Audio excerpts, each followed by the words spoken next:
Di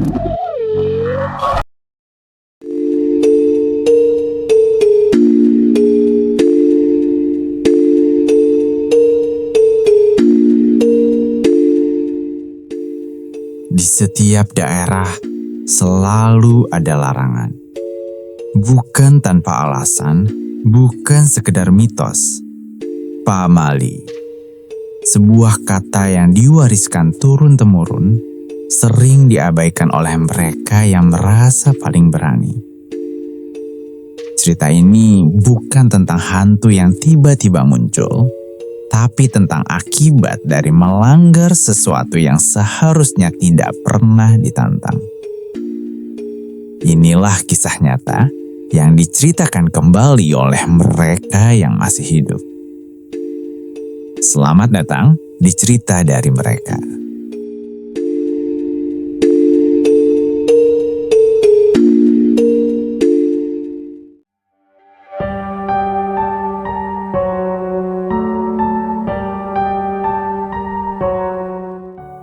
Aku lahir dan besar di sebuah desa kecil di pinggir hutan Jawa Barat. Desa kami tidak tercantum di peta wisata, bahkan jarang disebut orang luar. Tapi satu hal yang membuat desa ini bertahan puluhan tahun adalah pamali. Larangan-larangan tak tertulis yang dipegang teguh oleh warga. Sejak kecil, aku sudah hafal kalimat itu.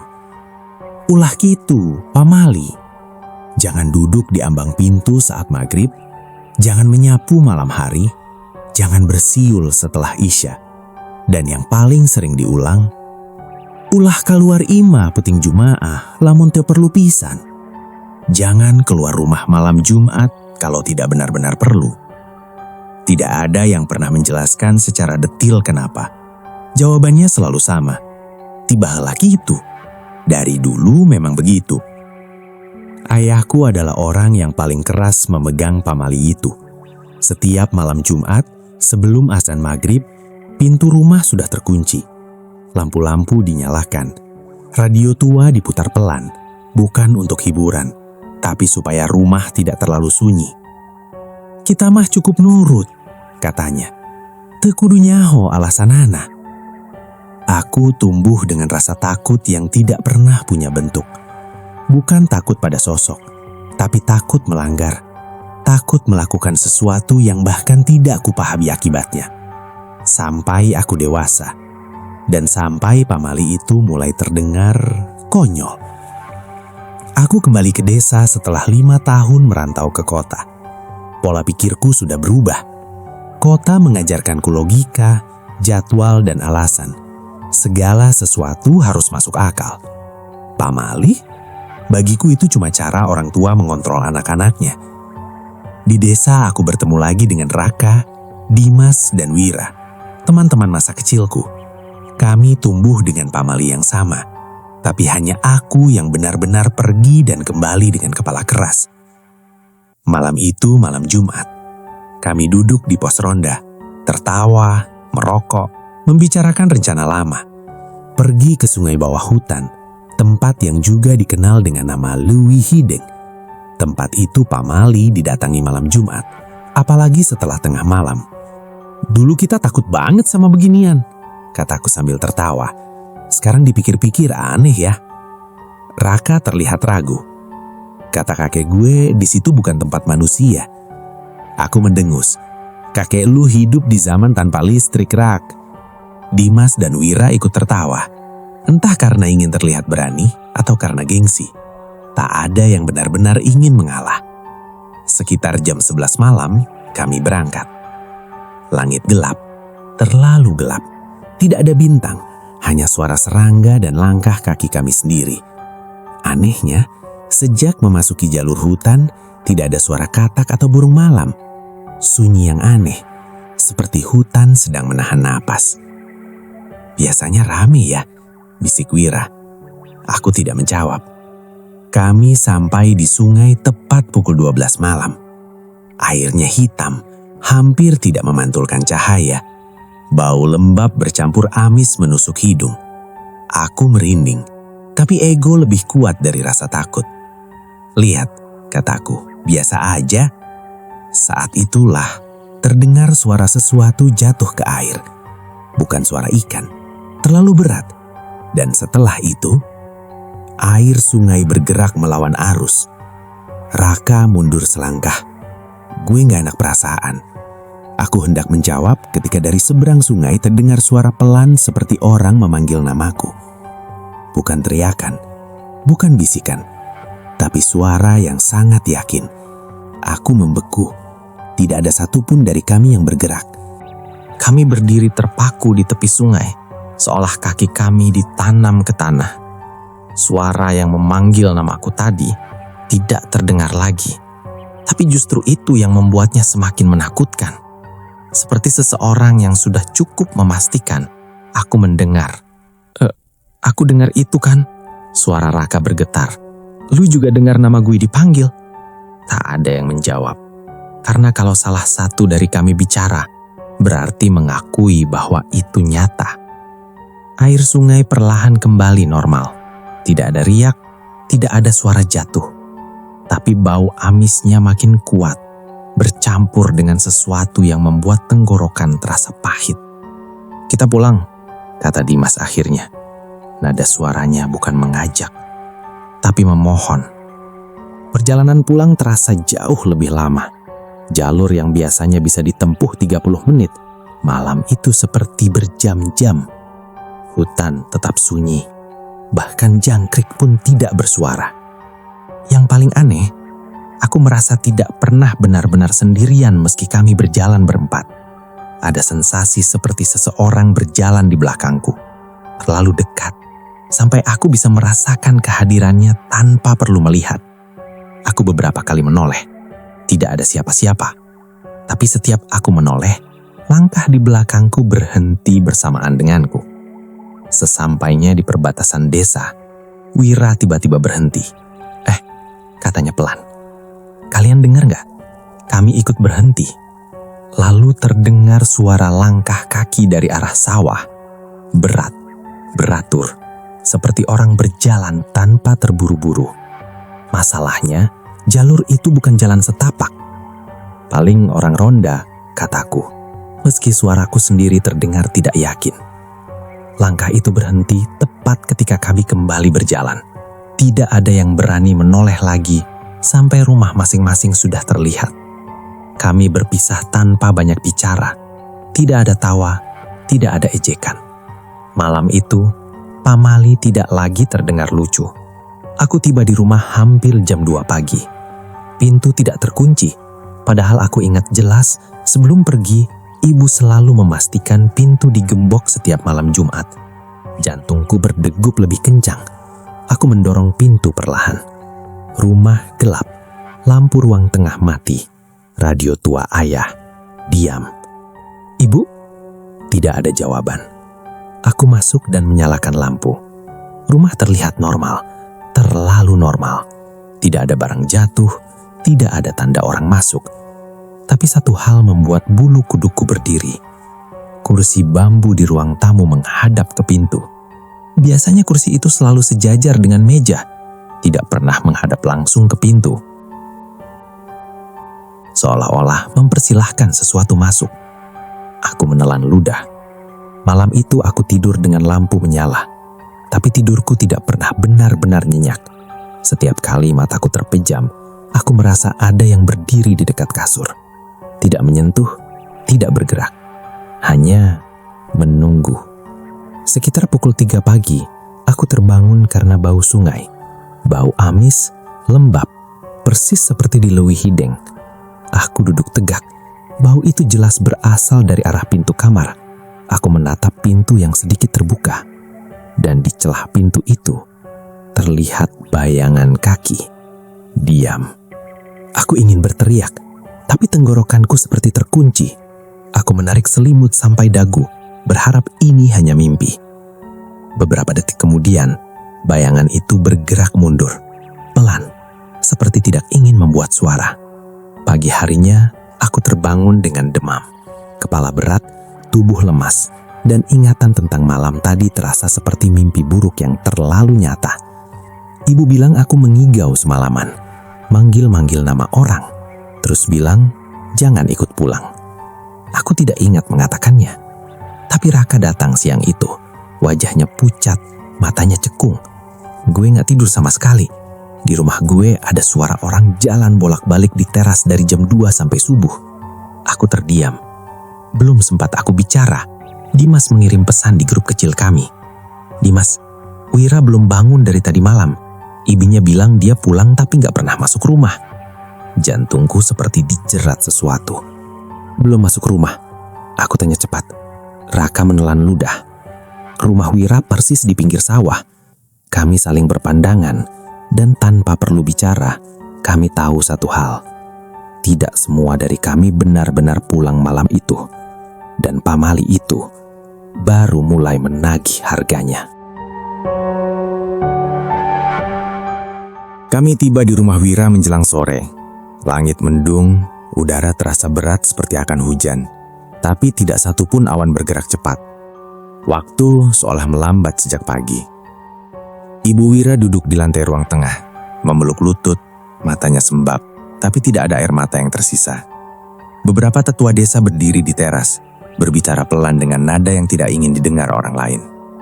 "Dia ditemukan di sawah," kata salah satu dari mereka akhirnya. "Dekat pematang." Aku menelan ludah.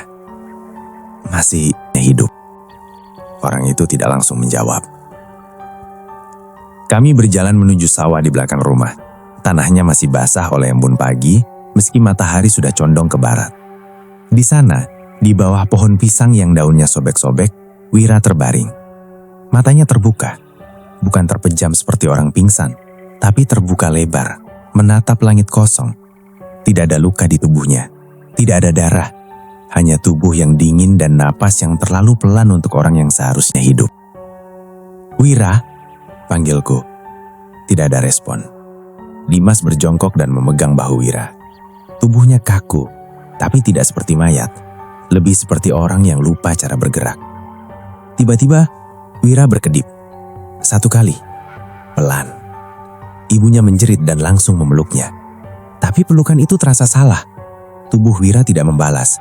Tangannya menggantung, matanya masih menatap lurus ke atas. Kami membawanya masuk ke rumah. Tidak ada ambulans, tidak ada rumah sakit. Tetua desa menolak. "Ini bukan urusan medis," kata seorang kakek berambut putih. "Ini urusan yang kalian undang sendiri." Kalimat itu menghantamku lebih keras dari makian apapun. Wira diletakkan di kamar. Lampu dimatikan, tirai ditutup. Bau kemenyan mulai memenuhi rumah. Aku dan Raka berdiri di sudut ruangan, tidak tahu harus berbuat apa. Sekitar maghrib, Wira duduk sendiri. Tidak ada yang melihatnya bangun, tidak ada suara. Tiba-tiba saja dia sudah duduk di tepi kasur, menunduk, rambutnya menutupi wajah. "Wira," bisik ibunya. Kepalanya terangkat perlahan. Matanya bukan mata Wira. Tatapannya kosong, tapi ada sesuatu di dalamnya yang membuat perutku melilit. Seperti orang yang sedang memperhatikan sesuatu yang tidak kami lihat. "Air," katanya pelan. Suaranya terdengar serak, tapi bukan lemah. Ibunya segera mengambilkan air. Wira minum tanpa tergesa-gesa, lalu menoleh ke arah jendela. "Dia ikut," katanya. Satu kalimat, tanpa penjelasan. Ruangan menjadi sunyi. "Siapa, Rah?" tanya Raka. Wira menatapnya. Senyum tipis muncul di sudut bibirnya. Senyum yang tidak pernah Wira miliki. "Yang dipanggil," jawabnya. "Yang nengok ke air." Darahku terasa turun ke kaki. Tetua desa segera menyuruh kami keluar. Pintu kamar ditutup. Doa-doa dilantunkan, bukan dengan bahasa yang kupahami.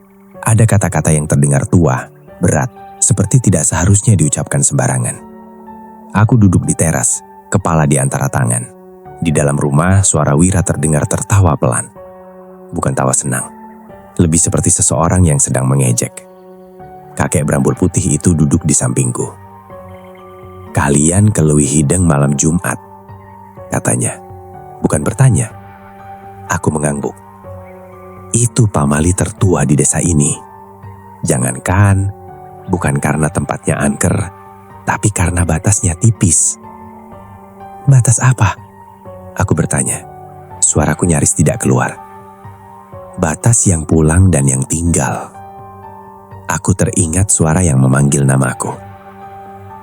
Tidak semua yang menjawab panggilan itu benar-benar pergi, kata kakek itu lagi. Kadang mereka diikuti. Malam turun cepat. Hujan mulai jatuh, deras dan tiba-tiba. Dari dalam kamar, Wira menjerit. Bukan jerit kesakitan, tapi jerit marah. Seperti seseorang yang tidak suka dikurung.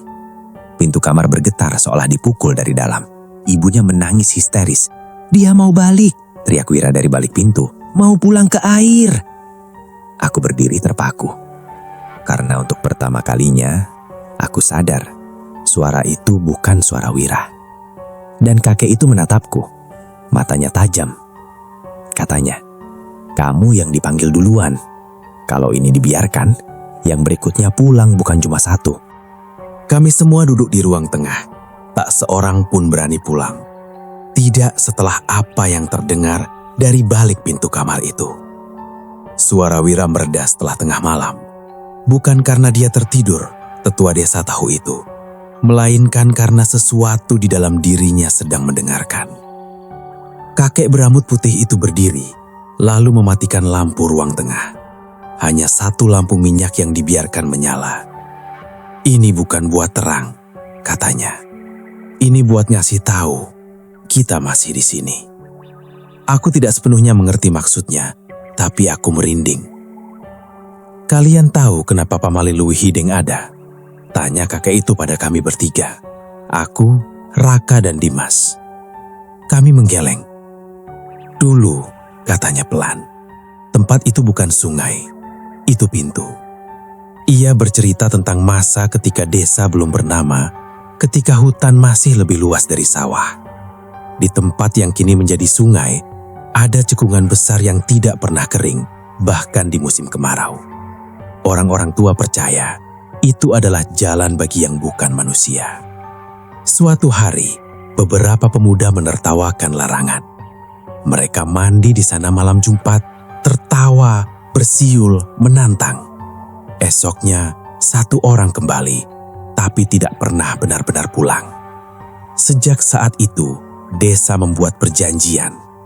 Tidak ada sesajen rutin, tidak ada pemujaan, hanya satu hal. Jangan mengganggu dan jangan menjawab. Itu sebabnya tidak ada orang yang boleh ke sana malam Jumat, kata kakek itu. Karena malam itu, yang lain boleh lewat. Aku teringat suara yang memanggil namaku. "Kalau perjanjian dilanggar?" tanyaku. Kakek itu menatapku lama. Yang di bawah akan ambil kembali keseimbangan. Pintu kamar Wira berderik.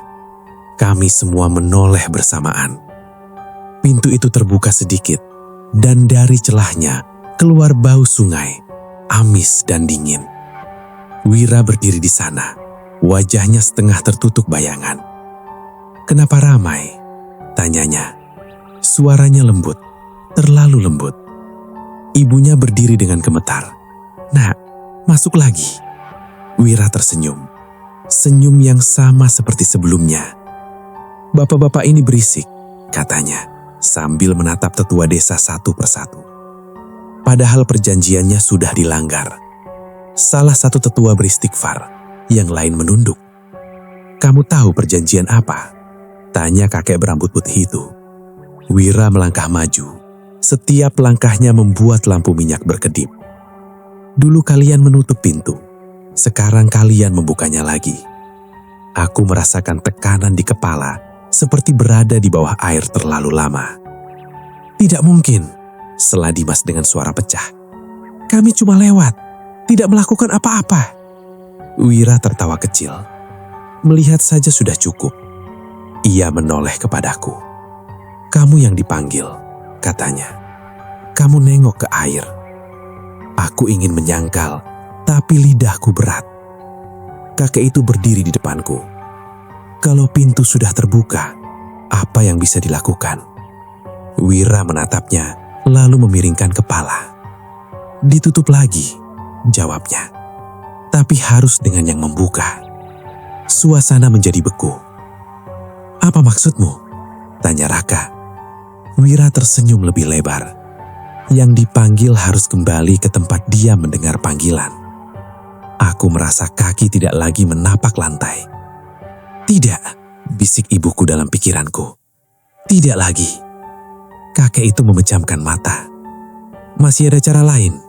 Tanyanya. Ada jeda panjang. Lampu minyak hampir padam. Bisa, kata Wira akhirnya. Tapi satu dari kalian harus tinggal. Tangis pecah di ruang tengah. Aku tidak minta tubuh, hanya kehadiran. Tidak ada yang langsung menjawab tawaran itu. Ruang tengah terasa semakin sempit, seolah dinding-dinding mendekat perlahan. Wira berdiri di ambang pintu kamar. Tubuhnya masih milik manusia, tapi sorot matanya bukan lagi miliknya. Pilihannya cuma itu. Suara Raka parau. Harus ada yang tinggal. Wira mengangguk pelan. Pintu sudah kebuka. Kalau dibiarkan, dia akan mencari sendiri. Dia siapa? Tanyaku. Wira tersenyum tipis. Yang kamu lihat di air. Tetua desa segera menggelar tikar di tengah ruangan. Kakek berambut putih memanggil beberapa orang tua lain. Aku mendengar nama-nama yang jarang disebut. Nama leluhur, nama tempat, nama yang terdengar terlalu berat untuk diucapkan sembarangan. Kita masih punya satu kesempatan, kata kakek itu. Malam Jumat berikutnya. Aku menoleh cepat. Malam Jumat lagi. Pintu terbuka di waktu yang sama. Kalau mau ditutup, harus di saat yang sama pula. Artinya jelas. Kami harus kembali ke Lewi Hideng. Malam itu Wira dikurung di kamar dengan penjagaan. Bukan karena kami takut dia kabur, tapi karena sesuatu di dalam dirinya tidak boleh melihat terlalu banyak. Aku pulang menjelang subuh. Jalan desa sepi, lampu-lampu rumah redup.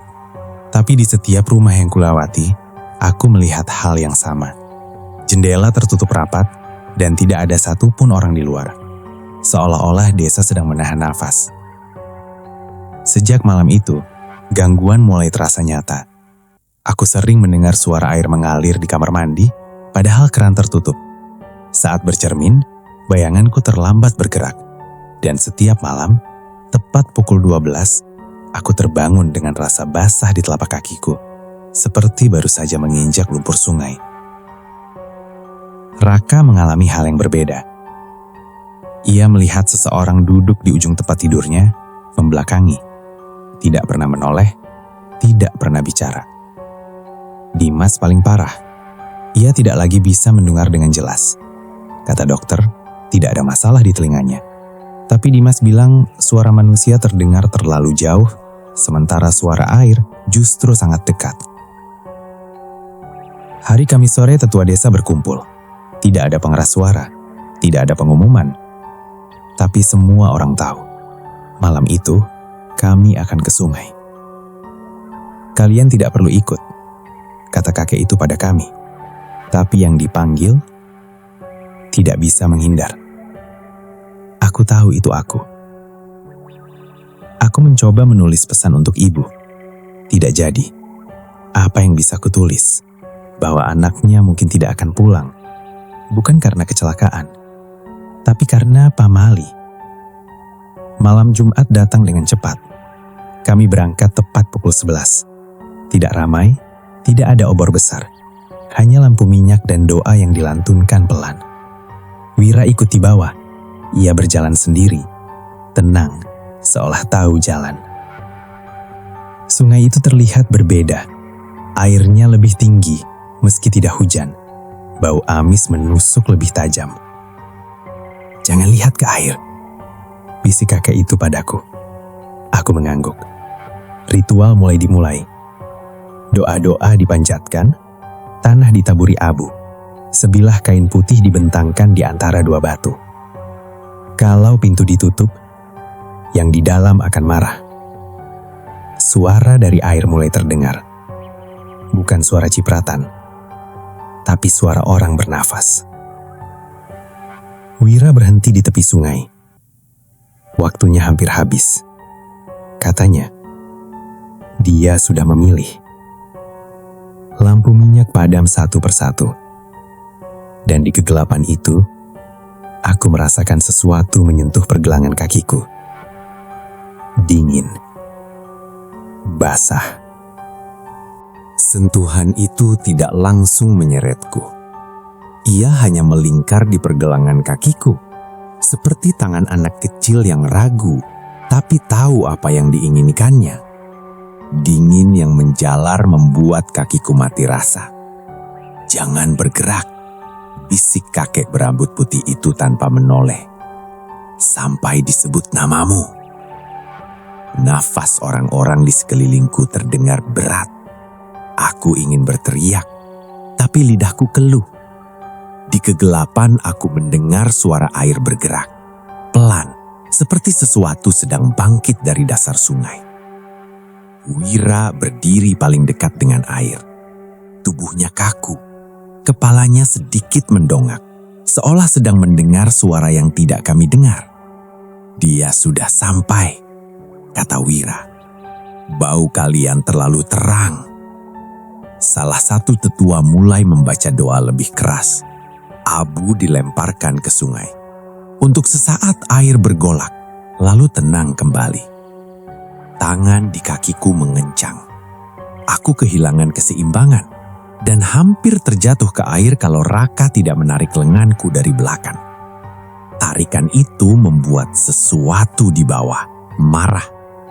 Air sungai meledak, bukan seperti cipratan besar, tapi seperti sesuatu yang muncul terlalu cepat. Aku melihat sekilas, bukan wajah, bukan tubuh utuh, hanya bayangan hitam yang lebih gelap dari malam. Wira tertawa. "Jangan ditarik," katanya sambil menoleh ke arah Raka. "Itu bukan milikmu." Lampu minyak terakhir padam. Kami sekarang hanya diterangi cahaya bulan yang tertutup awan. Kakek itu berteriak menyebut namaku. Begitu namaku diucapkan, tekanan di kakiku berhenti. Tapi gantinya, sesuatu menekan dadaku dari dalam, membuat nafasku sesak, seolah paru-paruku dipenuhi air. "Sekarang!" teriak salah satu tetua. Kain putih ditarik ke atas sungai. Doa dipercepat. Suara nafas dari air berubah menjadi erangan pelan. Bukan kesakitan, tapi kecewa. Wira melangkah maju. "Belum," katanya. "Masih kurang satu." Ia menoleh ke Dimas. Aku melihat wajah Dimas berubah pucat. Ia memegangi telinganya, lalu berlutut. "Ada yang bisik," katanya gemetar. Dia bilang dia capek nunggu. Tanpa aba-aba, Dimas berdiri dan berjalan ke arah sungai. Gerakannya lambat tapi pasti, seolah orang yang akhirnya pulang ke rumah. "Dim!" teriak Raka. Aku berlari mengejarnya, tapi langkahku terasa gerat, seolah tanah menahanku.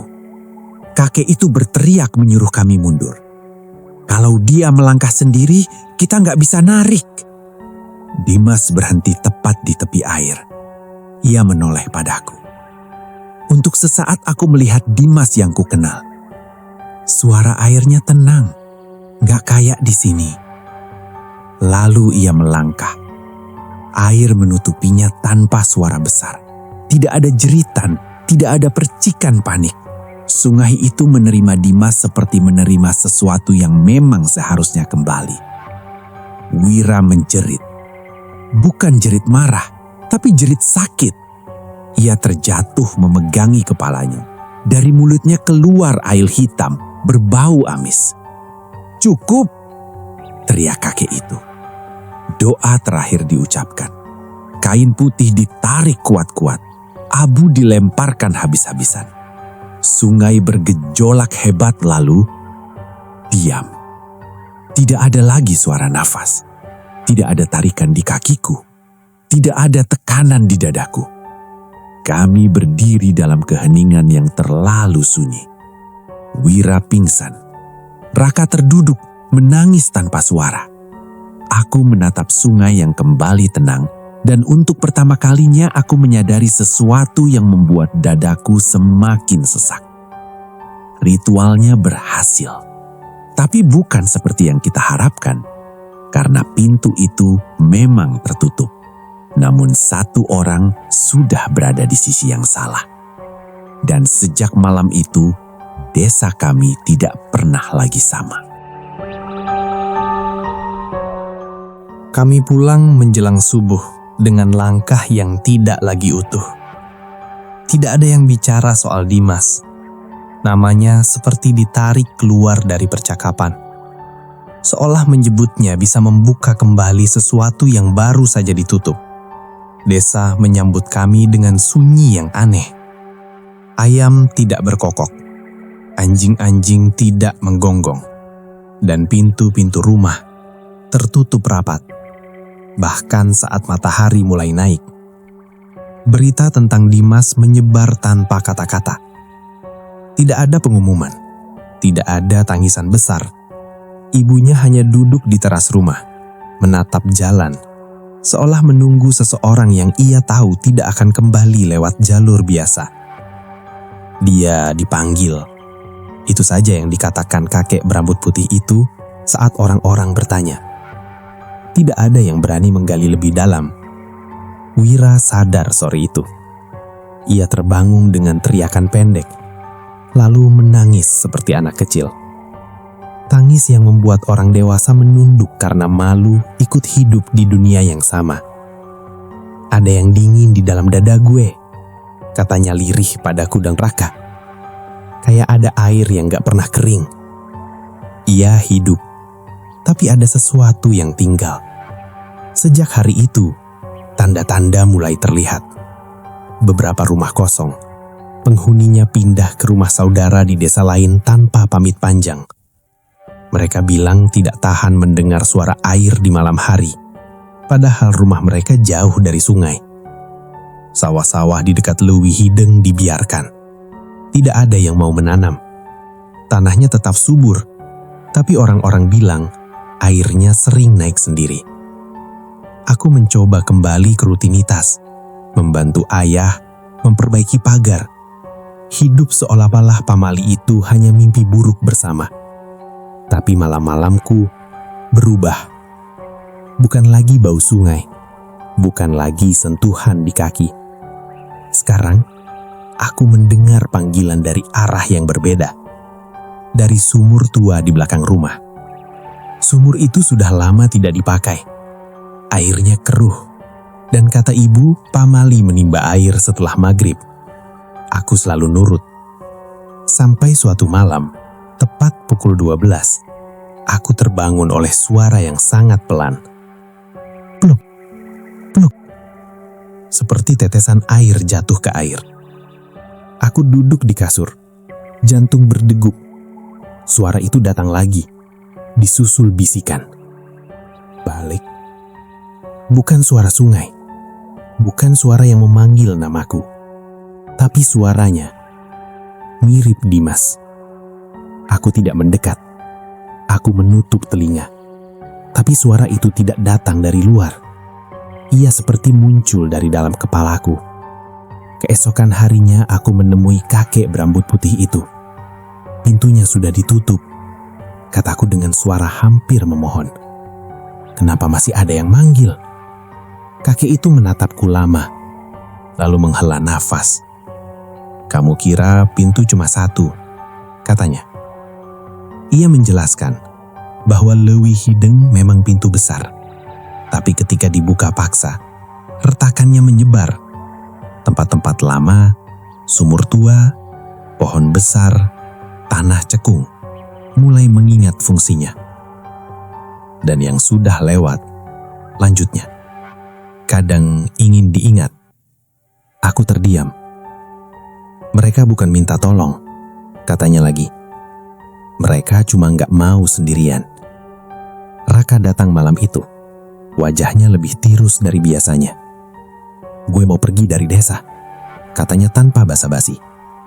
Nyokap gue dengar suara orang mandi di kamar tiap malam. Aku tidak menyalahkannya. Satu persatu, orang-orang pergi. Desa kami masih ada di peta, tapi jiwanya seperti ditarik keluar perlahan. Setiap Jumat malam, tak ada satupun lampu yang menyala terang. Dan yang paling membuatku takut, aku mulai bermimpi sebagai Dimas. Aku bermimpi berjalan di bawah air, tidak tenggelam, tidak bernafas, hanya berjalan. Di sekelilingku gelap, tapi aku tahu ada banyak yang berdiri di kejauhan, menunggu. Setiap kali aku terbangun, kakiku basah. Bukan oleh keringat, tapi oleh air yang berbau amis. Aku sadar satu hal yang belum dikatakan siapapun dengan lantang. Ritual itu menutup pintu, tapi tidak mengunci dari dalam. Dan sesuatu sedang mencoba keluar. Aku tidak langsung menyadari kapan tepatnya Wira menghilang. Tidak ada teriakan, tidak ada orang melihatnya pergi. Ia seperti tidak pernah ada sejak awal pagi itu. Ibunya menunggu di teras sampai matahari tepat di atas kepala. Tidak menangis, tidak memanggil, hanya duduk seperti orang yang sudah tahu jawaban tapi masih berharap salah. Ada jejak ke sungai? Tanyaku pada salah satu warga. Ia menggeleng ke arah sumur. Darahku terasa dingin. Sumur tua itu ditutup papan sejak lama, tapi pagi itu papan penutupnya bergeser. Tidak roboh, tidak rusak, seolah seseorang membuka dengan sangat hati-hati. Tetua desa berkumpul lagi. Wajah mereka lebih tua dari usia mereka. Kakek berambut putih menatap sumur itu lama sekali sebelum bicara. Pamali terakhir tidak pernah diajarkan, katanya, karena tidak seharusnya terjadi. Ia berkata bahwa jika pintu besar ditutup paksa dan korban sudah diambil, seharusnya semua berhenti. Tapi jika yang tinggal masih membawa sesuatu di dalam tubuhnya, seperti Wira, maka pintu kecil akan terbuka dengan sendirinya. Sumur, lubang tanah, bahkan ruah kosong, katanya. Itu bukan jalan masuk, tapi jalan keluar. Aku memejamkan mata. Mimpi-mimpiku, suara Dimas, air di kakiku setiap bangun tidur. Kamu sudah ditandai, kata kakek itu padaku. Bukan untuk ditarik, tapi untuk mengunci. Pamali terakhir itu sederhana, tapi kejam. Yang pernah dipanggil tidak boleh meninggalkan desa sebelum pintu benar-benar tertutup. Aku tertawa pahit. Terus caranya? Kakek itu menunjuk sumur. Kamu harus berdiri di sana, katanya. Di waktu yang sama, di malam Jumat. Kalau aku menolak, ia tidak menjawab. Malam itu hujan turun lagi. Warga berkumpul tanpa disuruh. Mereka tidak berdoa keras-keras. Hanya berdiri, memegang lampu kecil. Seolah takut cahaya terlalu terang. Kami menemukan Wira menjelang tengah malam. Ia berdiri di bibir sumur. Bukan berdiri menghadap ke dalam, tapi membelakangi sumur, menatap desa. Wajahnya pucat, tapi matanya jernih. Gue capek, katanya saat melihatku. Ada banyak yang mau lewat. Aku melangkah mendekat. Lu bisa pergi, katanya. Gue udah setengah jalan. Aku menggeleng. Pamali itu bukan buat lu, kataku. Buat gue. Wira tersenyum. Senyum Wira yang asli. Akhirnya, katanya. Dari awal yang dipanggil bukan gue. Lampu-lampu meredup. Dari dalam sumur terdengar suara. Bukan air, tapi langkah kaki. Naik pelan, satu demi satu. Aku berdiri tepat di depan sumur. Kalau aku berdiri di sini, tanyaku pada kakek itu tanpa menoleh. Apa yang terjadi sama gue? Kakek itu menjawab dengan suara sangat pelan. Kamu akan hidup, tapi tidak sepenuhnya pergi dari mereka. Aku mengangguk. Wira melangkah mundur menjauh dari sumur. Saat kakinya menginjak tanah, suara dari dalam sumur berhenti. Untuk pertama kalinya sejak semua ini bermula, aku merasakan keheningan yang benar-benar kosong. Sumur itu menghembuskan bau amis terakhir, lalu diam. Pintu kecil itu tertutup. Wira jatuh terduduk, menangis. Bukan karena sakit, tapi karena lega. Dan aku berdiri di sana sampai fajar. Tidak ditarik, tidak dipanggil. Tapi sejak malam itu, aku tahu desa ini tidak akan pernah membiarkan aku benar-benar pergi. Setelah malam di sumur itu, desa seperti menarik napas panjang yang sudah lama tertahan. Tidak ada hujan mendadak. Tidak ada suara air di malam hari. Lampu-lampu rumah kembali menyala, meski tidak seterang dulu. Wira kembali ke rumahnya. Ia hidup seperti biasa, tapi tidak lagi menyentuh air mengalir. Mandi sebelum maghrib, minum dari botol. Ia bilang, dadanya masih terasa dingin kalau mendengar suara air terlalu lama. Dimas tidak pernah disebut lagi dalam percakapan terbuka. Namanya hanya hidup dalam doa pelan dan mimpi orang-orang tertentu. Aku mencoba pergi dari desa, bukan karena aku membenci tempat ini, tapi karena aku ingin tahu apakah pamali terakhir itu nyata. Apakah aku benar-benar tidak diizinkan pergi? Aku menyiapkan tas kecil, berpamitan pada orang tua tanpa drama. Ibu menatapku lama, seperti ingin mengatakan sesuatu tapi menahannya. Aku melangkah keluar desa saat matahari masih rendah. Baru 10 langkah melewati batas sawah, kepalaku terasa ringan. Dunia seperti berputar pelan, lalu berhenti. Aku terjatuh. Saat sadar, aku sudah kembali di teras rumah. Tidak ada yang mengangkatku. Tidak ada yang melihatku pulang. Aku mencobanya lagi seminggu kemudian, dengan sepeda. Hasilnya sama. Pusing, gelap, lalu kembali. Kakek berambut putih itu datang sore hari. "Kamu bukan ditahan," katanya. "Kamu cuma belum selesai." Ia menjelaskan bahwa pamali terakhir bukan hukuman. Ia adalah tugas. Selama tempat-tempat lama masih ada, selama orang masih bisa lupa dan melanggar, harus ada yang mengingatkan, tanpa kata-kata. "Bukan jaga dengan senjata," katanya, "tapi jaga dengan keberadaan." Sejak itu, aku mulai merasakan hal-hal kecil. Kalau ada orang berniat ke sungai malam Jumat, ia tiba-tiba lupa sesuatu dan pulang. Kalau ada anak bermain di sekitar sumur tua saat senja, ia merasa takut tanpa tahu kenapa. Dan setiap kali itu terjadi, dadaku terasa sedikit lebih berat. Aku mulai mengerti. Aku tidak kerasukan. Aku tidak berubah wujud. Aku hanya menjadi penutup yang hidup. Desa perlahan ramai lagi. Sawah digarap. Anak-anak berlari. Tapi pamali sekarang lebih halus. Tidak lagi diajarkan dengan ancaman, tapi dengan rasa. Raka pindah ke kota. Ia sempat datang berpamitan. "Lu gak ikut?" tanyanya. Aku menyenyum sedikit. "Nanti," kataku. Ia memelukku lama. "Makasih," bisiknya. Entah untuk apa. Kakek berambut putih itu meninggal setahun kemudian. Di pemakamannya, hujan turun sebentar lalu berhenti. Tidak ada air yang menggenang. Sebelum wafatnya, ia sempat berkata padaku, "Suatu hari, ada yang akan menggantikanmu. Tapi tidak sekarang." Malam Jumat tetap datang setiap minggu. Aku masih menutup pintu sebelum maghrib.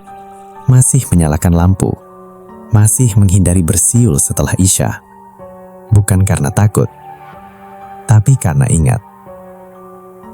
Dan kadang, saat berdiri dekat sungai di siang hari, Aku merasa ada yang berdiri di seberang.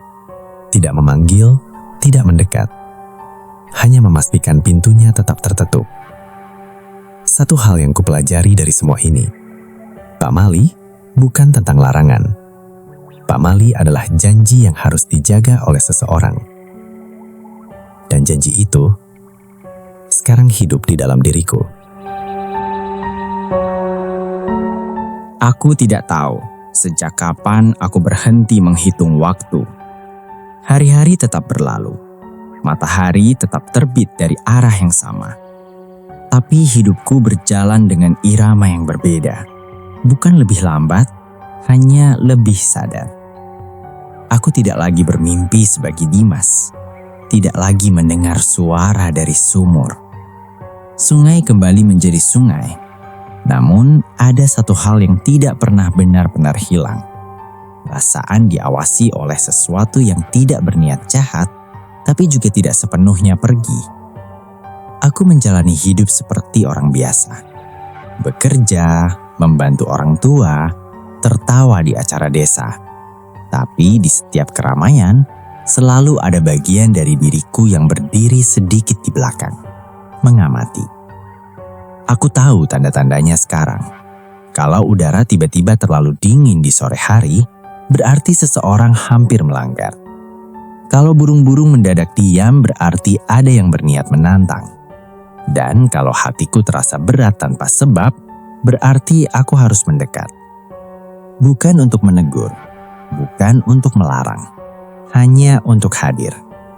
Karena kadang kehadiran seseorang sudah cukup untuk membuat yang lain mengurungkan niatnya.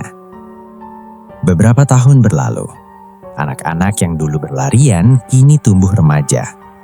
Mereka mendengar pamali dari orang tua mereka, tapi dengan nada berbeda. Tidak menakut-nakuti, tidak memaksa. Kalau nggak perlu, jangan, kata mereka. Bukan karena dilarang, tapi karena nggak semua tempat harus dimasuki. Aku mendengar itu dari kejauhan dan tersenyum.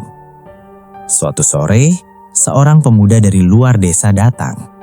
Ia berdiri lama di tepi sungai, memandang air yang tenang. Kata orang sini angker, katanya padaku. Tapi kelihatannya biasa aja. Aku berdiri di sampingnya. Memang, jawabku. Yang berbahaya itu bukan tempatnya. Ia menoleh. Terus apa? Niatnya, kataku. Ia tertawa kecil dan pergi sebelum maghrib. Malam itu aku menutup pintu seperti biasa. Tidak ada suara air, tidak ada panggilan. Aku sadar. Pamali tidak lagi haus korban. Karena desa ini akhirnya belajar, bukan tentang takut, tapi tentang menghormati batas. Dan kalau suatu hari nanti aku menghilang, desa ini tidak akan panik. Mereka akan tahu, sudah waktunya orang lain berdiri sedikit lebih dekat dari biasanya. Karena pamali tidak pernah benar-benar mati. Ia hanya berpindah dari cerita ke orang.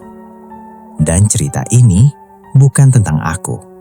Ini tentang mereka yang masih hidup karena memilih untuk tidak melanggar.